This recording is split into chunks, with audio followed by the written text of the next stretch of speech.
Hello, you fabulous divine creature. Happy December. Here is your December astrology. In the meantime, have you watched Written in the Stars Discovery Plus? You can also find it on Sky and Amazon Prime.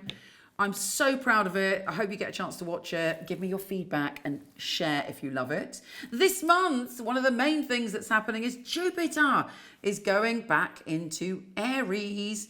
So even though Mars is retrograde and we're a bit like, our energy is maybe a little bit frustrated, Jupiter can give us a different set of wings and we can start to feel passionate about the future again. Mercury does go retrograde at the end of the month, so sort things out before that. Here's your monthly astrology.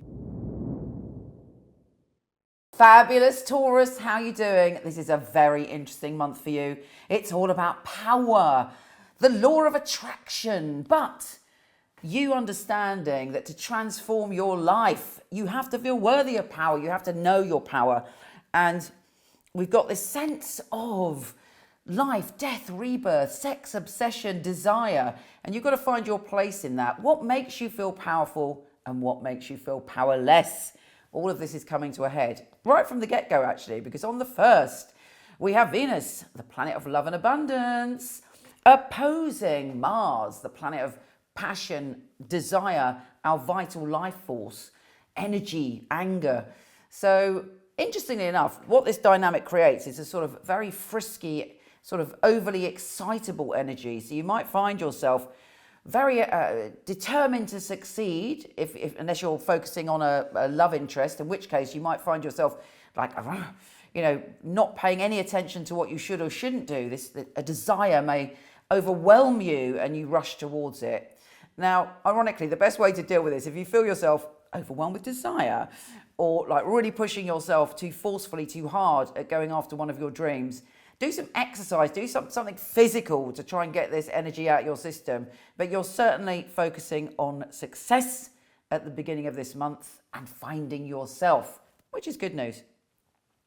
Now, Venus is also sextile. Sextile is a good thing. Saturn, the Lord of responsibility, right? So it means you can commit to something, and it looks like there is going to be a big change on what you choose to commit to. And it's like you have this opportunity to go, I can do that. I can step up and step forward into the next move in my life. Now, some people say to me, Michele, I'm retired. I'm not interested in career. This is about your stepping through to who you are as a human as well, what you believe in, what you want to create in your life. So it doesn't have to be about career.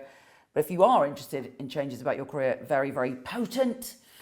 We have the full moon in Gemini as well, which is, again, in your position of security.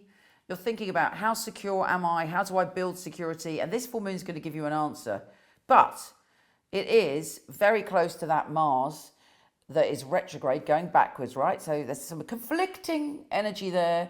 Be careful what you say, particularly in terms of your sense of security. Now, we're also moving in to Capricorn season, which is great for you, of course, because it's fellow Earth sign. And it's making you feel a lot more adventurous, like you want to explore. And Mercury, the planet of communication, and Venus, the planet of love, on the 10th, are going into that energy. So you're going to go, I want to stretch myself when it comes to what I talk about, who I talk about. I want to express my authentic soul in a brand new way. Now, Mercury does start to go into retro shadow on the 12th, so anything you want to say or commit to, try and get it done before then. We then have Jupiter going into Aries. And I say not long now. Soonish, we have Jupiter next year going into your sign, which is going to bring fabulous things your way. But right now, we've got Jupiter going back into Aries. And Jupiter's been in Pisces, which has been very good for you when it comes to groups of people, your belief system, putting things out there on the web. Now it's going into your spiritual side, and it's saying, trust your intuition, spread your beliefs about your intuition, and have faith more in your dreams, and allow yourself to have empathy for yourself and other people. But it can also bring up things that have been hidden, but don't sort of become overly extreme in any of those areas, because it can be too overly excitable. The new supermoon in Capricorn, again, it's very good for you. It's a very positive, optimistic moon, and it will bring about a desire to stretch yourself, to gallop to new horizons, and to open yourself up to the world. So that's very, very positive.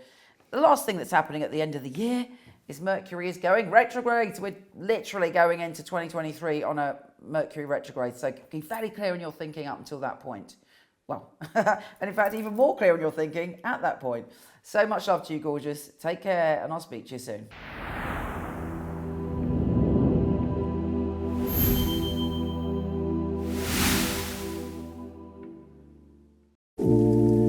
I've had my psychic company for over 20 years. I've always been exceptionally picky about who I have on my team. My psychics are incredible people. They're all emotionally intelligent. They give a very accurate and specific reading, and they're all beautiful and different in their own right. So we got our fabulous psychics here.